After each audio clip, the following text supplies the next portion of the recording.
네, 이제 시작해 볼까요? 예, 의사표시의 효력 발생입니다. 지금까지는 이제 그 어떤 문제 있는 의사표시에 대해서 한번 살펴봤는데, 이제는 의사표시가 언제 효력을 발생하는지. 그러니까 계약서를 만약에 작성을 했는데, 계약서가 그냥 일반적으로 딱 만나서 하는 경우가 일반적이지만, 한 사람이 청약의 의사표시를 보내고 상대방이 뭐 도달의 의사표시를 보내고 했을 때, 언제 계약이 성립하는가에 대해서 하려면 두 의사표시가 합치되는 어떤 특정 시점이 있을 거 아니에요? 그게 이제 의사표시의 효력 발생에 대한 얘기입니다. 그래서 한번 볼까요? 여기 이 파트는 상대적으로는 중요성이 그렇게 큰 부분은 아니에요. 그래서 한 3년, 4년에 한 번 정도씩 출제되는 경향이 있습니다. 예, 일반론을 한번 봅시다.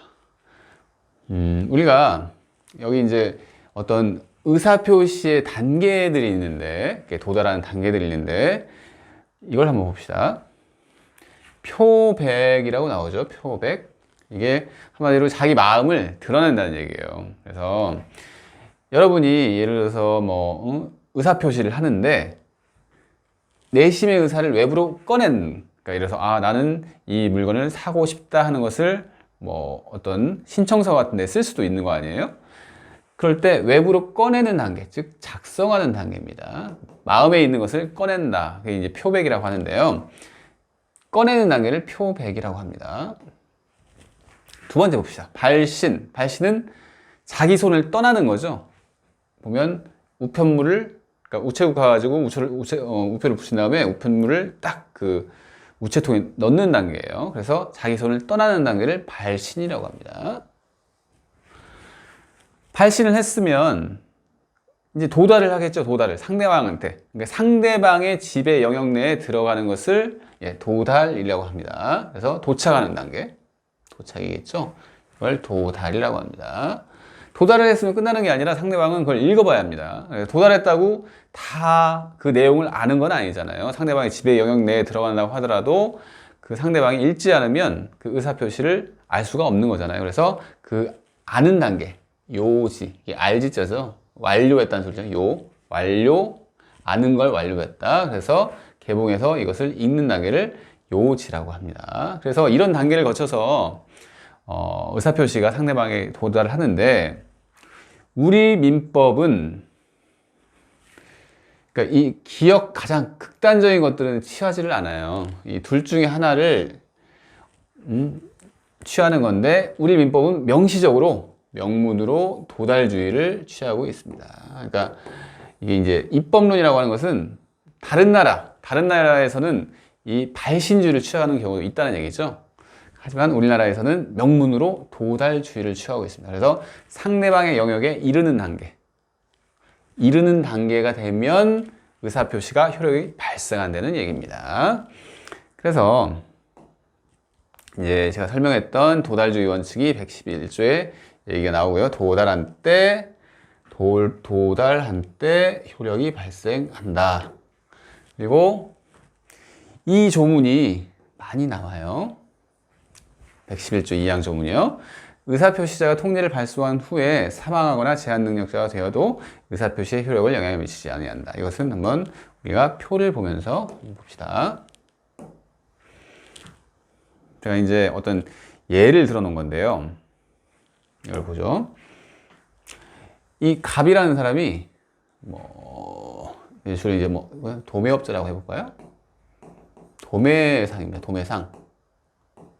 도매상인데 그 어떤 고객이 있어요. 그러니까 고객은 좀 이제 소매상이겠죠. 이 사람한테 이제 이런 걸 발송을 해요. 이런 내용의 내용이 있는 걸 발송을 했어요. 뭐라고 했냐면 3월 31일까지 신청서가 도달한 경우에 물건을 반값에 드리겠다는 어떤 의사표시를 했는데 이 을이라는 사람이 이제 갑의 이제 의사표시를 받고 신청서를 발송을 합니다. 물건을 반값에 살 수 있겠네 가지고 신나가지고 발송을 했어요. 3월 25일 날 발송을 했는데, 이 을이라는 사람이 예를 드는 거예요. 여기서 예를 들어서 3월 28일 날 뇌를 다쳤어요. 뇌를 다쳤어요. 또는 조금 더 심해가지고 사망에 이르렀습니다. 신청서를 발송한 후에 뇌를 다쳐가지고 이 사람이 바로 이제 부족한 사람들을 피한정 후견인이라고 하죠. 이거 이제 모르시는 분도 있겠지만 우리 이제 민법에서는 이게 좀 부족한 사람들을 위해서 이 법원에서 후견 심판을 내리면 이 사람은 한마디로 행위 무능력자가 되는 거예요. 그래서 3월 28일부로 행위 무능력자가 됐다는 얘기예요. 또는 이 사람이 사망까지 이뤘어요. 이런 경우에 이 신청서의 발송, 이 사람이 이제 의사표시를 한 거잖아요. 이 의사표시의 효력이 어떨 것인가에 대해서 우리 민법은 방금 읽어드렸듯이 111조 2항에서 설령 이렇게 행위 무능력자가 된다거나 사망하더라도 이 의사표시는 효력에 영향을 미치지 않는다는 얘기예요. 그러니까 신청서를 발송을 해가지고 이 3월 31일까지 도달을 하면 이 사람의 신청서 발송은 의미가 있다는 얘기죠. 그래서 혹시 이제 만약에 어떤 상속인이 있다고 봅시다. 상속인 다시가 있다고 봅시다. 다시가 이 의사표시, 자기한테 상속을 물려줬던 이 사람의 의사표시를 이 사람이 받을 수가 있는 거예요. 그래서 물건 반값에 주세요. 이렇게 할 수가 있다는 얘기죠. 그 얘기입니다. 그래서 다시 한번 책으로 볼까요? 이 2항 시험 자주 나와요. 지문에 의사표시자가 통지를 발송한 후에 사망을 하거나 제한 능력자가 됐어요.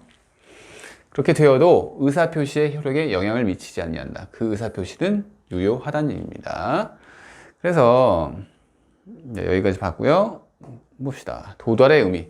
우리가 그럼 도달주의를 취한다고 하는데, 그럼 도달의 의미가 무엇이냐? 우리가 대충은 맞죠? 도달. 상대방의 지배 영역으로 도달하는 거. 상대방의 지배 영역으로 도달하는 거. 그걸 좀 더 구체화시키자 얘기예요. 보면 도달 다음에 뭐죠? 아까 이제 그 단계에서 도달 다음에 상대방이 아는 단계, 요지죠. 근데 요지라고 하는 것은 아는 것을 완료했다는 거예요. 근데 이 도달은 요지 전이죠. 그래서 요지할 수 있는 상태.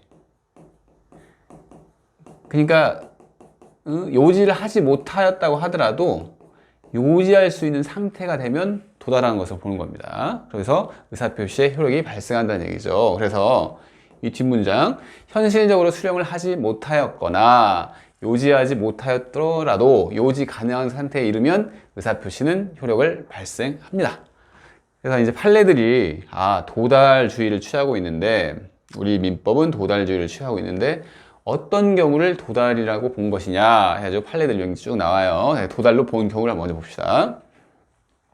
1번 봅시다. 1번. 도달이라 함은 사회 통념상 상대방이 통지의 내용을 알 수 있는 객관적 상태에 놓여 있는 것을 가리키는 것으로서 내용을 알 수 있는, 그러니까 요지 가능성이 있는 상태를 말하는 거죠. 내용을 알 수 있는 게 요지입니다. 요지. 알 수 있으니까 가능성이죠.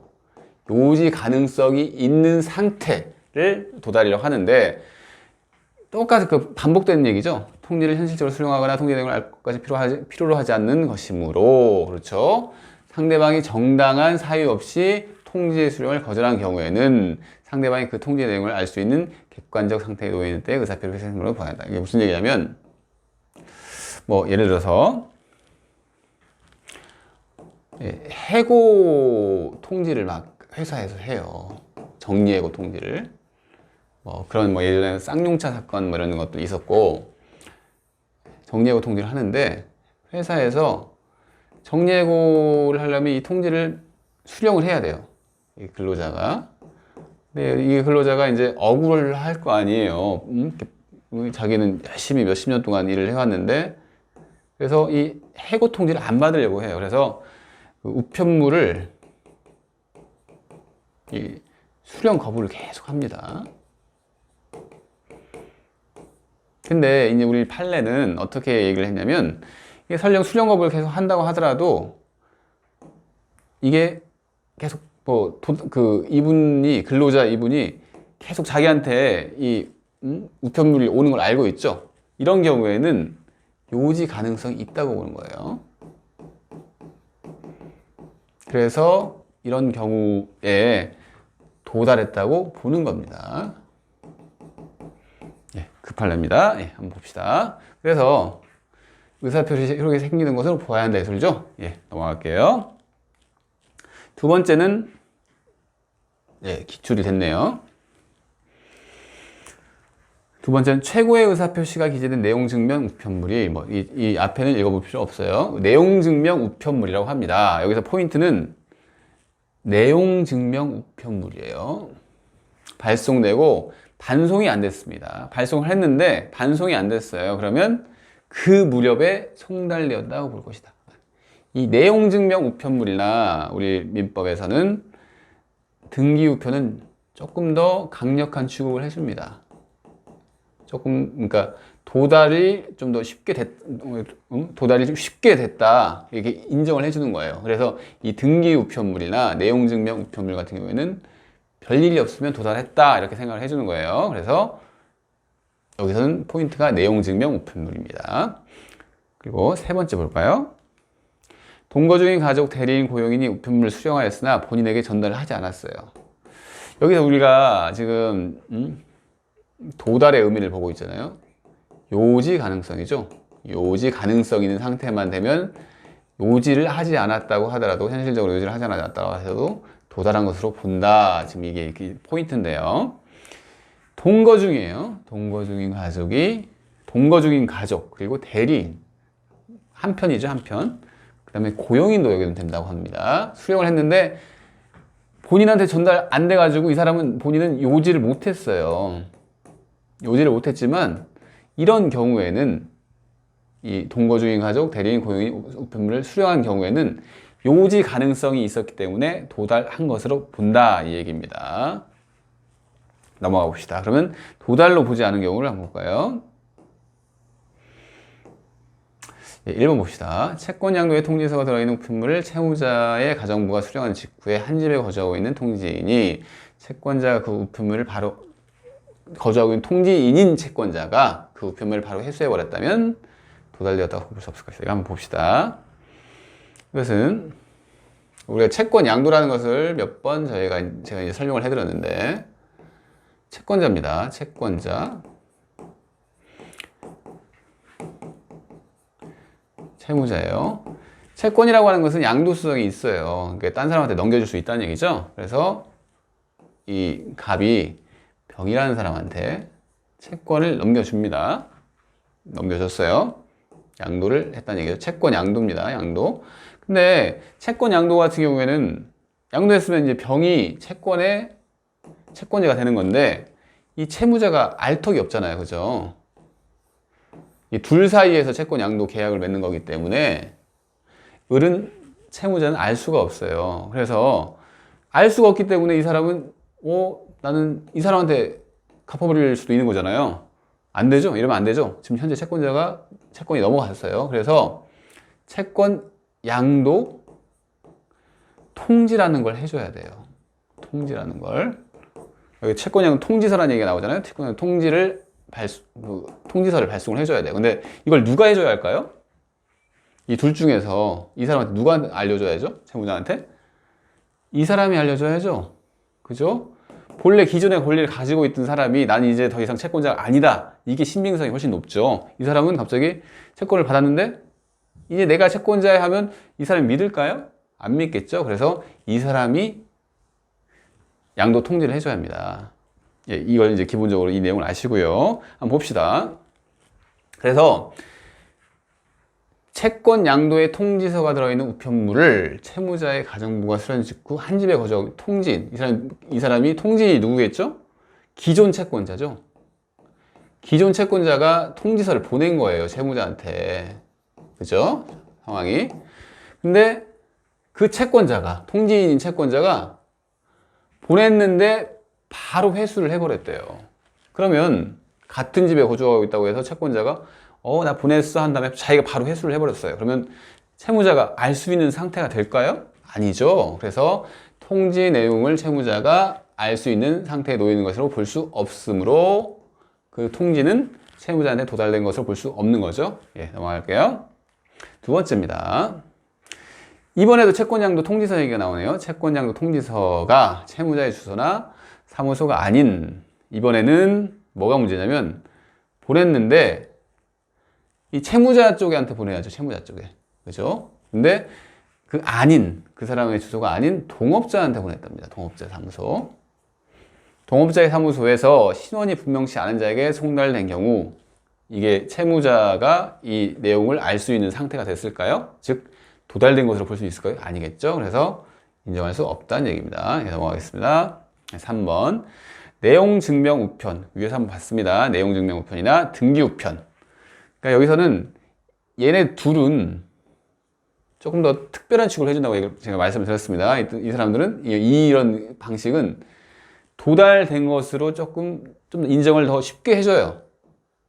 그런데 보통 우편이죠. 보통 우편. 보통 우편의 방법으로 발송된 경우에는 그 우편물이 상당 기간 내에 도달하다고 추정을 안 해줘요.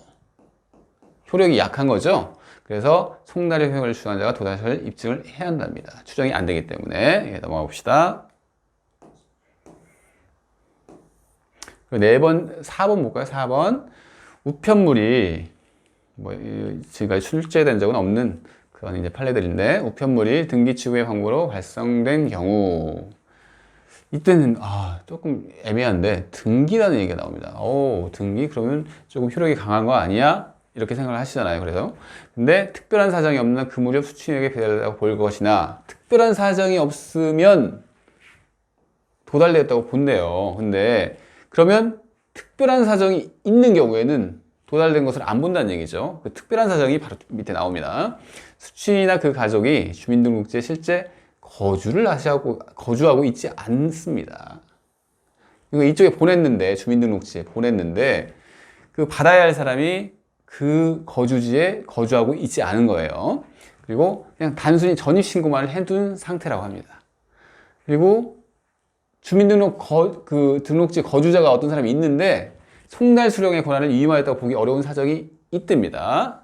그죠? 무슨 얘기인지 아시겠죠? 그러니까 자기는 그 받아야 하는 사람이 그냥 전입신고만 거기다 해놨을 뿐이고 실제로 그 거주를 하지 않고, 실제로 거주하는 사람이 그 이제 우편물을 받아가지고 이 주민등록이 돼 있는 사람한테 그걸 알려줄 만한 그런 사정이 아닌 거예요. 그런 경우에는 반송된 사실이 인정되지 아니한다고 하여 이렇게 다 필요 없고 송달된 것이라고 볼 수 없다는 겁니다. 이런 특별한 사정 같은 경우에는 등기 취급의 방법으로 발송되었다고 하더라도 도달을 인정을 안 해준다는 얘기죠. 그게 포인트입니다. 넘어가 볼까요? 5번 봅시다. 5번은 우편법 소정의 규정에 따라 우편물이 배달되었다고 하여 언제나 상대방에게 도달하였다고 볼 수 없으며, 등기 우편물에 기재된 사무소에서 본인의 사무원임을 확인한 후 우편물을 교부해왔다는 집비원의 진술이나 우편법 등을 규정으로 추정할 수 없다, 이런 얘기 나오죠. 그렇게 중요한 판례는 아닌 거로 보이는데요. 보면 이렇게 생각하면 됩니다. 이 판례는 만약 기억을 꼭 하고 싶으면 이게 포인트죠.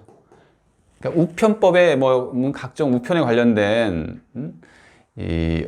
규정들이 있을 거 아니에요. 근데 그 규정이 반드시 도달과는 관련이 있는 것은 아니다, 이 소리를 지금 하고 있는 거예요.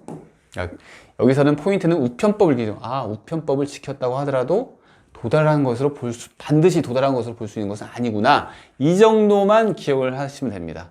만약에 이게 이제 어떤 객관식 질문이 나온다면, 우편법 소정의 규정에 따라서 우편물이 배달을 되었으면 의사표시 통지가 상대방에게 도달한 것으로 볼 수 있다, 이렇게 함정을 만들 수는 있는데 그 정도만 기억을 하시면 된다는 얘기예요. 그래서 우편법 판례구나, 이렇게 기억을 하셔야 돼요. 이렇게 중요하지 않은 판례들은 이 내용 일일이 기억하시면 안 됩니다.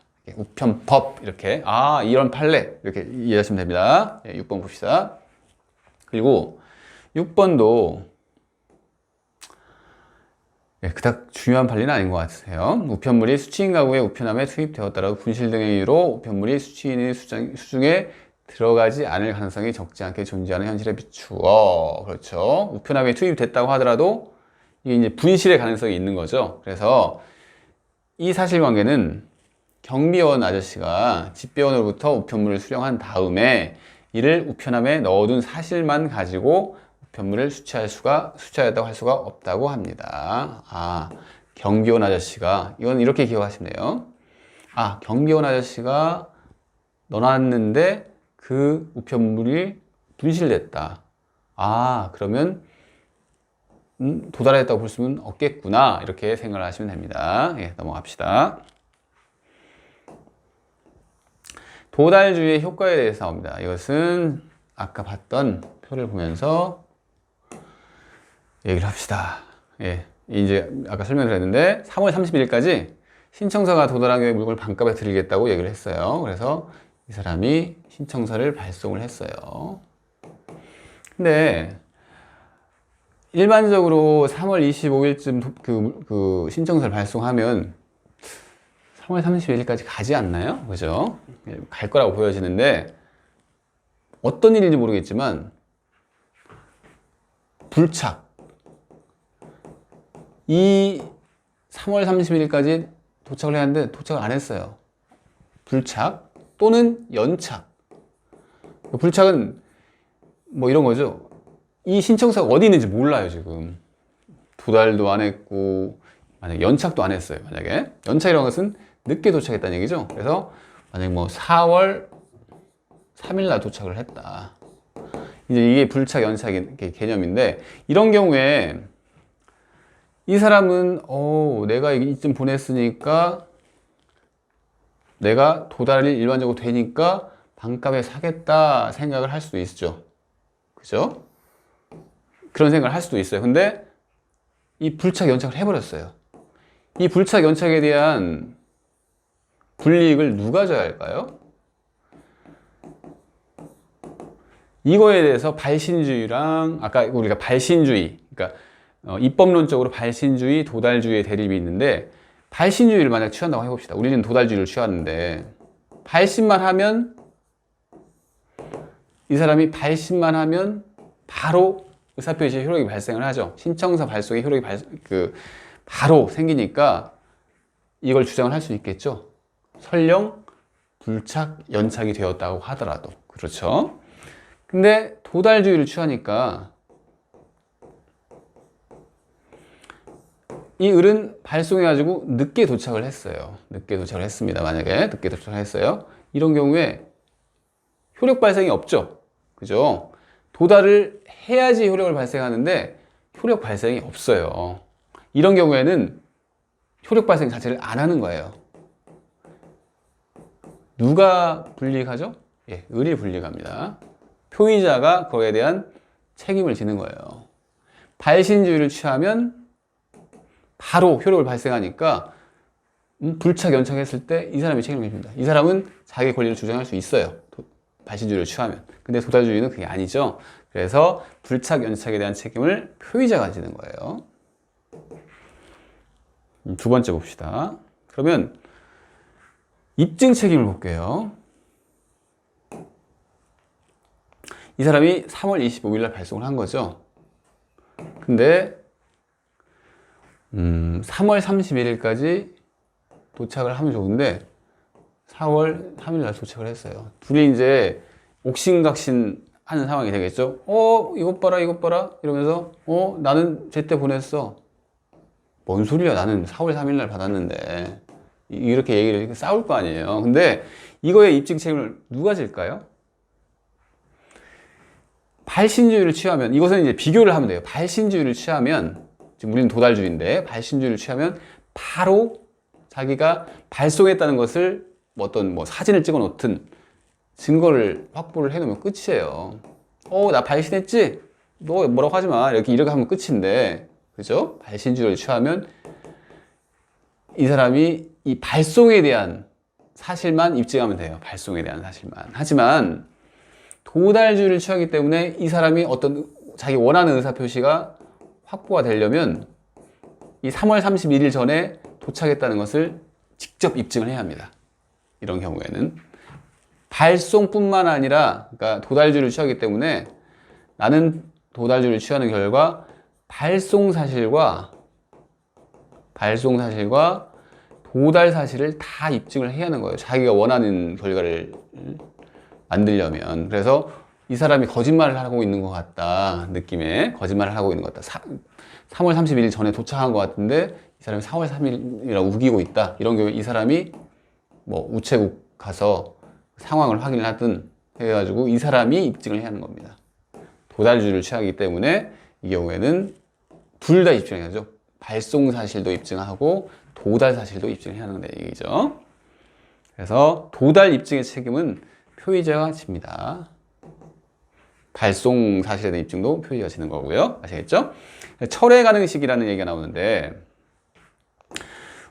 한번 얘기한 적이 있어요. 철회에 대해서. 철회라는 게 의미가 뭐죠? 철회. 의미를 알면 돼요. 철회라는 것은 의사표시의 효력이 발생 전에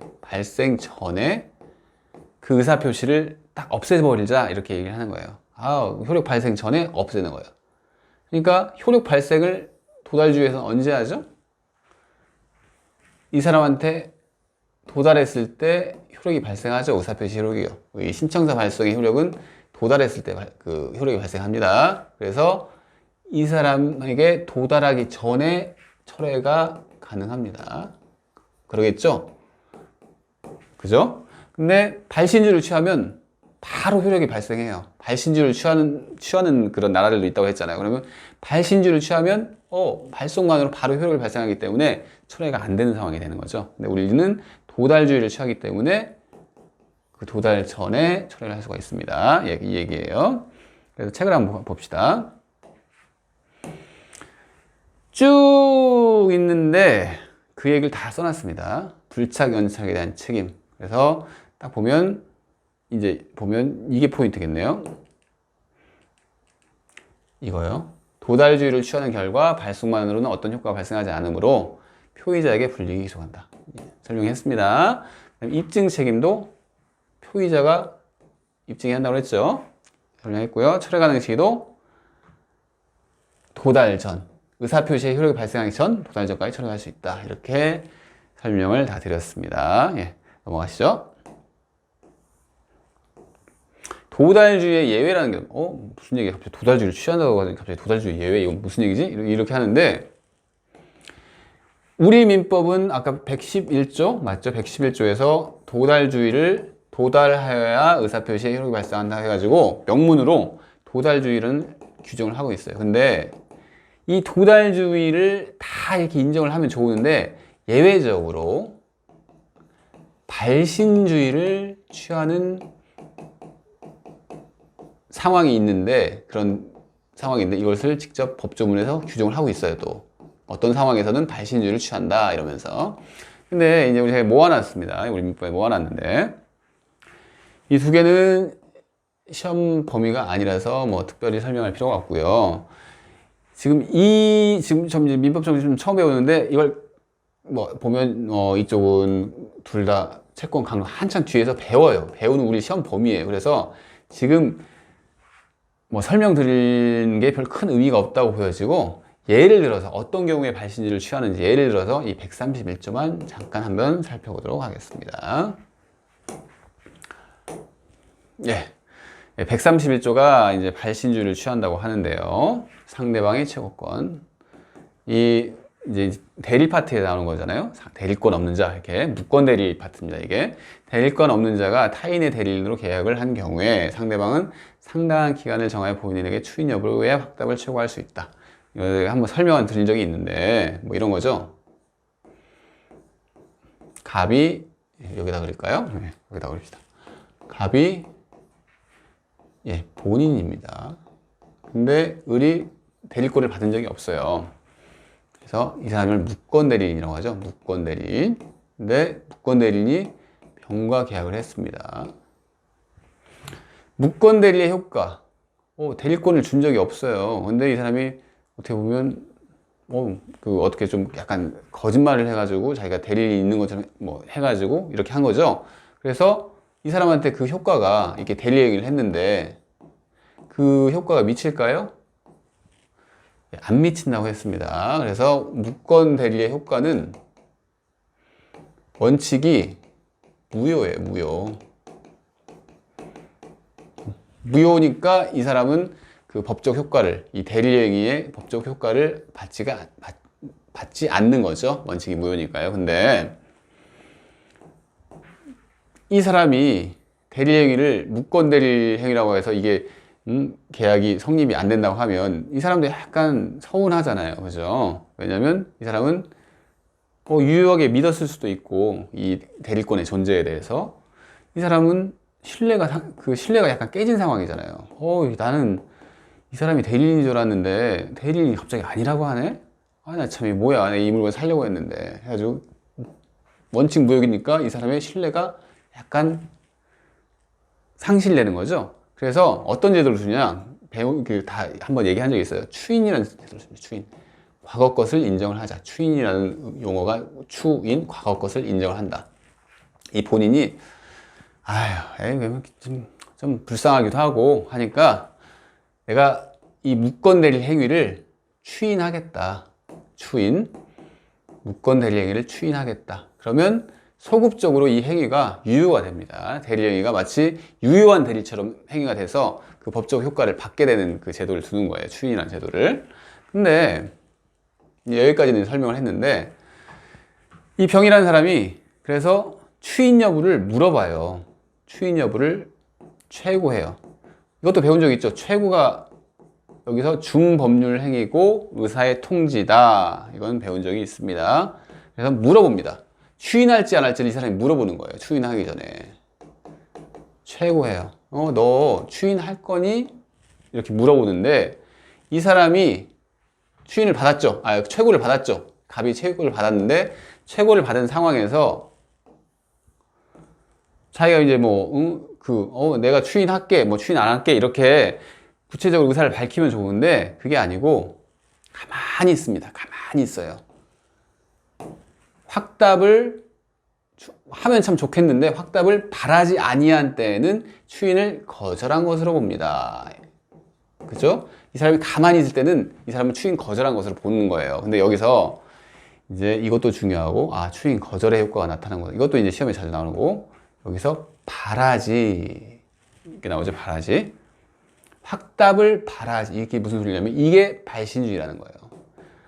우리는 도달주의를 취하는데 이렇게 특정 상황에서 특정 조문에 이런 경우에는 이 사람이 발신을 하지 아니하면 이 소리죠. 바라지 아니한데 발신을 하지 아니하면 해서 발신주의를 취하는 예입니다. 그래서 이제 제가 131조만 이렇게 예를 들었는데, 예를 든 나머지들도 다 이렇게 발하지, 이런 게 나와요. 발하지. 이것은 발신주의를 취한다는 얘기입니다. 아시겠죠? 이 예를 들었고요.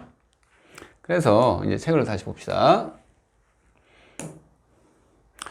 이걸 이제 설명을 해드린 거예요, 이걸. 이것은 나중에 우리 시험범위니까 그때 가서 봅시다.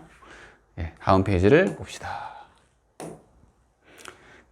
이제 우리가 지금까지 배운 것은 도달이라는 걸 배웠죠. 도달이라는 걸 배웠습니다.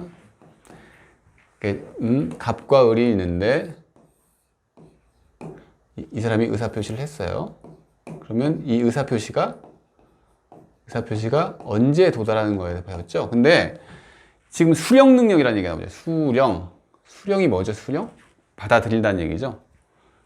받아들인다는 얘기입니다. 의사표시 수령 능력은 표의자가 의사표시를 했는데 그 의사표시를 받는 사람이 받아들일 만한 능력이 얼만큼 있느냐. 지금 의사표시를 갑이 했는데 을이 수령 능력이 있느냐 이 소리예요. 지금 예를 든다면 만약 을이 우리가 이제 좀 그 민법에서 조금 이게 어떤 능력이 부족한 분들을 이제 행위 무능력자라고 얘기를 하잖아요. 그러니까 제한 능력자, 행위 무능력자, 제한은 같은 얘기예요. 제한, 능력이 좀 제한되어 있어요. 그래서 제한 능력자, 대표적으로 미성년자. 그 다음에 피한정 후견인이라고 조금 뭐 이렇게 뭐라고 하죠? 이게 지적 능력이 그 좀 부족한 정도예요.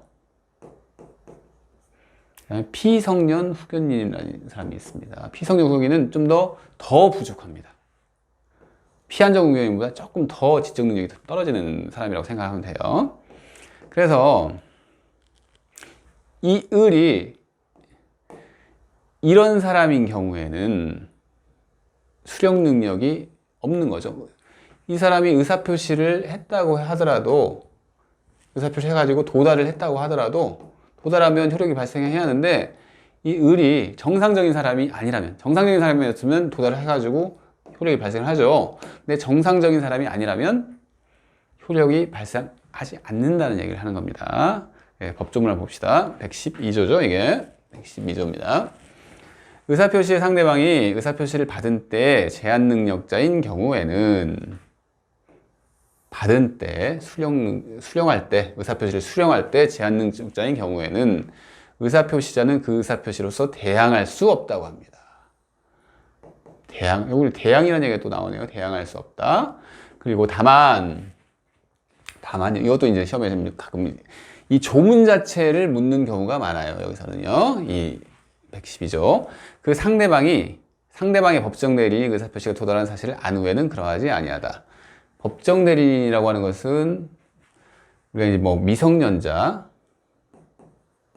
같은 경우에는 스스로 어떤 행위를 못하기 때문에 법정 대리인이 있죠. 방금 봤던 피한정, 피성년, 후견인 다 법정 대리인이 있습니다. 법정 대리인을 꼭 선임을 하게 돼요. 이런 사람들이 이렇게 선고를 받게 되면. 그래서 보면 이 갑이라는 사람이 의사표시를 의뢰했고, 갑이라는 사람이 의사표시를 받았는데, 이 사람이 제한 능력자예요. 제한 능력자. 근데 이 사람의 법정 대리인이 있겠죠. 그냥 갑다시라고 해봅시다. 갑다시가 법정 대리인인데, 갑의 법정 대리인인데, 이 사람은 법정 대리인을 왜 선임한 거죠? 이 사람이 부족하니까 그것을 채워주려고 선임한 거죠. 그래서 이 사람이 이게 의사표시 했다는 것을 이 사람이 알았어요. 이 사람이 알았습니다. 안 후에는 그러하지 아니하다. 그러하지 아니하다 무슨 소리죠? 의사표시로 대항할 수 있답니다. 이 해석을. 내가 의사표시를 했고, 을이 의사표시를 했고, 이 법정 대리인이 이 사실을 알지 않았느냐. 그러니까 의사표시의 효력을 주장할 수가 있습니다. 도달의 효력을 도달했다는 것을 주장할 수가 있다는 얘기죠. 봅시다. 의의는 설명했던 내용이고요. 제한 능력자에 대한 의사표시 효력입니다. 이게 시험에 나온다고 그랬죠? 조문 자체로. 조문의 문구 그 자체로 이렇게 시험에 나옵니다. 의사표시의 상대방이 의사표시를 받은 때 제한 능력자인 경우 의사표시자는 그 의사표시로 대항할 수 없다. 이걸 그 자체로 물어보십니다. 근데 대항할 수 없다가 우리가 어디서 한번 본 적이 있죠? 참 많이 봤는데요. 통정어의 표시, 의사표시, 통정어의 차후 다 선의의 제3자에게 대항할 수 없다. 기억나시죠? 선의의 제3자에게 대항할 수 없다. 대항할 수 없다는 의미는 뭐죠? 상대편이 나는 미성년자라서 당신이 나한테 의사표시를 했지만 난 미성년자니까 그 의사표시는 효력이 없어. 이렇게 얘기를 하는데 그거에 대해서 대항할 수 없다는 얘기예요. 알겠죠? 그래서 대항할 수 없다는 게 그 의미이기 때문에 제한 능력자 측에서 나 미성년자지만 네가 그 의사표시 했던 거 내가 받았어. 이거 유효해. 이것을 주장하는 것은 무방하다는 얘기예요. 대항할 수 없다는 의미가. 아시겠죠? 대항할 수 없다는 반대편에서 반대의 효과를 주장하고 있는 경우에 그거에 대해서 주장을 못한다는 얘기입니다. 같은 설명했던 내용이죠. 3번 봅시다. 이것도 설명했습니다. 법정 대리인이 아닌 경우에는 표의자는 주장할 수 있다. 예, 아시겠죠? 넘어갑시다. 네, 의사표시의 마지막이네요. 이거 안 중요합니다. 공시송달. 공시송달 뭐냐면 그냥 이렇게만 알면 돼요. 이 법조문 자체만 딱 읽어보시면 됩니다. 표의자가 의사표시 하려는 사람이 과실이 없어요. 과실이 없어요. 과실 없이 상대방을 알지 못해요. 의사표시를 해야 하는데 알지 못해요. 아니면 상대방의 소재를 알지 못해요. 상대방이 있긴 있는데 소재, 어디에 있는지를 알지를 못해요. 이런 경우에는 근데 의사표시를 꼭 해야 하는 상황인가 봐요. 그래서 그 의사표시는 공시송달. 공시송달이 뭘까요? 공시. 가끔 신문에 나옵니다. 신문에 신문에 뭐라고 하냐면 공시송달 해가지고 어쩌고 저쩌고 어떻게 했는데 누구한테 이런 의사표시를 해야 하는데 현재 이 사람이 어디 있는지를 모르기 때문에 이 공시송달 한다 이런 게 나와요. 그래서 그렇게 공시송달 하면 만약에 이 표의자가 갑이고 지금 만약에 상대방은 알지만 소재를 알지 못해요. 을이 나를 찾네 해가지고 나와서 그 의사표시를 수령하면 되죠. 근데 이 을이 안 나타나요. 만약에 안 나타나요. 그런 경우에는 일정한 경우에 효력이 발생을 해주는 걸 공시송달이라고 합니다. 예, 그 정도 알고 있습니다. 그래서 이것만 볼까요? 공시송달에 의한 의사표시는 사유 개시일로부터 2주일 후에 효력이 발생을 한답니다. 그리고 외국에서는 2월이라고 합니다. 이런 거 중요한 거 아니고요. 공시송달 제도가 어떤 제도인지만 이렇게 아시면 됩니다. 예, 아시겠죠? 그러면 이제 대리가 나오네요. 대리가 나옵니다. 이것은 다음 시간에 하겠습니다.